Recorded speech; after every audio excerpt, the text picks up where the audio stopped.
Vous avez Sophie, s'ambulancé. Sophie. Monsieur, Oui. donnez-moi Oui, l'adresse de madame, ça prend l'urgence. une ambulance rapidement. Oui, à quelle adresse? Ma femme, je pense qu'elle a perdu conscience. Oui? Donnez-moi l'adresse, monsieur.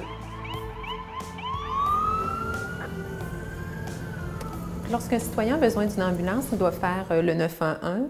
C'est un préposé d'un centre primaire qui va d'abord recevoir l'appel, qui sera ensuite basculé vers le service ambulancier. Donc, dans ce cas-ci, le CCSD Capitale ou un RMU, un répartiteur médical d'urgence, va prendre en charge cet appel. Service ambulancier, quelle est l'adresse de l'urgence? En tant qu'RMU, mon travail consiste à assurer la sécurité des intervenants sur les lieux d'un appel, d'obtenir les informations pertinentes à l'aide d'un protocole normalisé afin de bien prioriser chaque appel, ensuite de donner les directives appropriées de soins immédiats pour aider le patient, et finalement de coordonner l'envoi et le suivi des ressources ambulancières. Plusieurs questions sont posées par le RMU. La première, la plus importante, est l'adresse de l'urgence ainsi que les coordonnées pour vous rejoindre au cas où la communication serait coupée. Dès que l'adresse a été validée, un autre répartiteur envoie l'ambulance sur les lieux de l'appel. OK, étiquette. Tu vas me guider? OK, on est parti. Selon l'achalandage et la priorité, certains appels vont être mis en attente pour permettre de prioriser les appels urgents. Si les appels sont mis en attente, le RMU va rappeler quand même aux 30 minutes l'appelant pour vérifier si l'état est stable et s'il n'y a aucun changement. Pour les appels urgents, l'ambulance est déjà en direction depuis le début de l'appel et le RMU va donner des directives de soins à l'appelant jusqu'à l'arrivée des ambulanciers. Pendant qu'on se parle, l'ambulance met en route. Dites-moi qu'est-ce qui s'est passé. Oui, en sortant du stationnement, elle est tombée et elle a perdu conscience. OK. Oui. Est-ce que vous êtes avec elle? Oui. Quel âge a-t-elle? 1981 qui est venu au monde, là, c'est vite, c'est une trentaine d'années, là. Est-ce qu'elle est éveillée présentement? Sophie?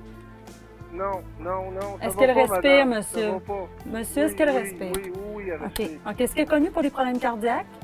Non. Est-ce qu'elle a des douleurs abdominales? Attendez un petit peu, voir. Sophie? As-tu mal au ventre? Oh, je pense que oui. Oui. Couchez-la par terre, sur son dos. Oui. Mettez pas rien sous sa tête. Oui. OK. Regardez dans sa bouche pour voir s'il y a de la nourriture, des vomissures. Non, ça va. Ça va pour ça. Parfait. Est-ce que... bien loin, là? Non, les ambulanciers sont en route en urgence, monsieur, OK? OK. Moi, je reste en ligne avec vous pour vous aider avant l'arrivée de l'ambulance. OK. Oui. Ah, ils arrivent, les ambulanciers. Ils sont là? Ils sont avec moi. Bon, mais c'est beau, monsieur. Bonne chance. Merci. Au revoir. Bonjour.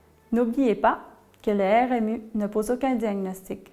Son travail consiste à recueillir les signes et symptômes du patient afin de bien prioriser l'appel.